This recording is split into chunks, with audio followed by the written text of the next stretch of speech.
published 1735 est. 3 January 2018 updated 1842 est. 3 January 2018 when Peter Schmeichel and Paulo Wanchope eventually became teammates at Manchester City, the pair developed a running joke in the dressing room. Wanchope recalls, "Whenever we talked about that goal, Schmeichel said to me, 'I made you famous because I let you score that one.'" The goal in question, of course, is Wanchope's dazzling strike at Old Trafford, on the day he made his bow in English football for Derby County in a famous 3-2 victory. As part of Derby's 125th anniversary celebrations in 2009, the club's supporters voted Wanchope's goal as the greatest in their history. Paulo Wanchope to Sportsmail's Adam Crafton about his spells at Derby and West Ham. His dazzling strike at Old Trafford was voted by Derby fans as the greatest in the history. Wanchope cut Manchester United to ribbons, sauntering past Nicky Butt on halfway, weaving infield with the ball glued to those telescopic legs, striding by Phil Neville and holding off Gary Pallister before stroking the ball low and beyond Peter Schmeichel and into the goal. It was more than a goal, Wanchope tells Sportsmail ahead of Friday's FA Cup clash between the two teams. "Nobody knew who this Paulo Wanchope was from Costa Rica. They said, 'Do they even play football in Costa Rica?' After that, people took notice and started to respect me and the country." Wanchope, who rejected a basketball scholarship in the United States to pursue his football dreams, arrived at Derby in spring 1997. He had previously encountered setbacks. "I had a 12-week trial at QPR. I scored 6 goals in 3 games but they said no. It was a shock. But then Derby came calling." 6 months into his time at Derby, Jim Smith described Wanchope, then 21, as the brightest prospect for his age that I've handled in 25 years as a manager. At his best, Wanchope demonstrated the best of cosmopolitan Premier League football in the 90s. He was gangly and unpredictable, capable of veering from the exquisite to the absurd in an instant. The forward arrived at Derby in spring 1997 and quickly impressed then-manager Jim Smith. Wanchope rejected a basketball scholarship in the United States to pursue his football dream. The manager went above and beyond to help his forward through his Old Trafford debut. "I barely slept the night before the game," says Wanchope. "I was twisting and turning, waking up every other hour. I wanted time to go faster so I could be out there on the pitch. We were on the way to Old Trafford on the bus. Then Jim sidled up to me and asked what kind of music I like. I said salsa, so he had my salsa music blaring out to the whole bus. Everyone was singing along. It relaxed me and made me feel as though we were back home." Wanchope and Smith had a productive, albeit occasionally fiery relationship.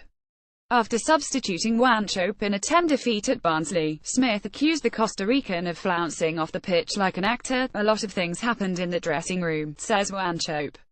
"I like to play with the outside of my boot to try crazy things and he went mad at halftime in games, throwing stuff, shouting, but he made me more effective.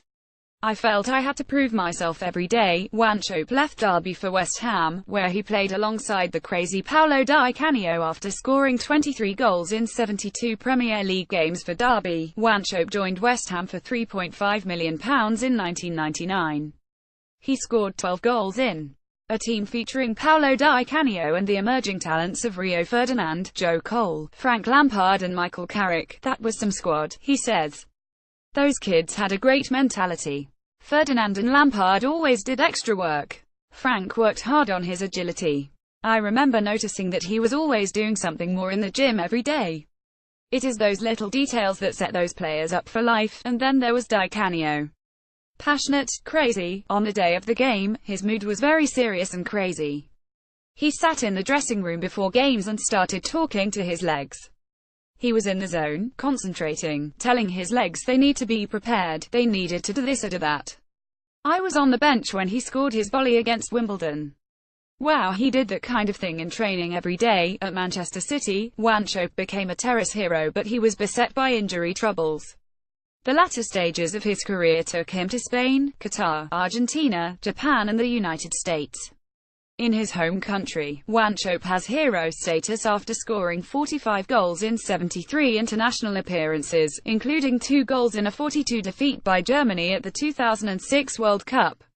Wanchope, now 41, also had a spell at Manchester City, where he was beset by injury troubles. The former forward was Costa Rica's assistant manager at the 2014 World Cup in Brazil. Was Costa Rica's assistant manager at the 2014 World Cup, as they topped the group ahead of Uruguay, Italy and England, eventually going out on penalties to Holland in the quarter-finals.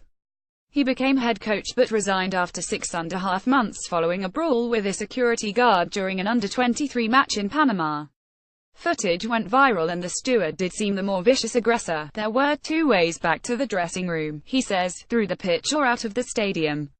I tried to go through the gate and he didn't let me go. I tried to force myself in and explain to him. Everything started from there. He went crazy. I didn't want to fight him. I resigned because it wasn't good behavior from that man, but I was the national team coach and I wanted to apologize to the fans and the public." Wanchope, 41, is completing his coaching qualifications in England and says it would be amazing to return there as coach. If his teams share the same sense of adventure he exhibited as a player, Wanchope will not be short of admirers.